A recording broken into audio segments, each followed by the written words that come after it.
Overnight হয়তো আমরা পুনঃস্থাপিত করতে পারবো না, কিন্তু আমরা পর্যায়ক্রমে। সুশীল কুমার সরকার, সহকারী শিক্ষক অবসরপ্রাপ্ত।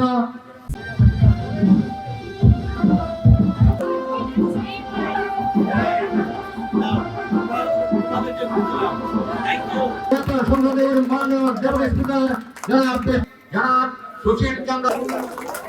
আমি 1969 সনে এখানে একটা কলেজ ছিল, হাসপাতাল ছিল, ছিলতে গেছি, দুঃখজনক। মানুষ কে জানি একজন বলছিল যে কলেজ ছিল, বিশ্ববিদ্যালয় হওয়ার কথা ছিল, আর এখন আমরা কলেজ পুনঃপ্রতিষ্ঠার জন্য দাবি জানাচ্ছি। কিষান কলেজ, তাই না? কিষান কিষান নামটাও তো কি চমৎকার। আমি জানি না কিভাবে এই কলেজটা হারিয়ে গেল।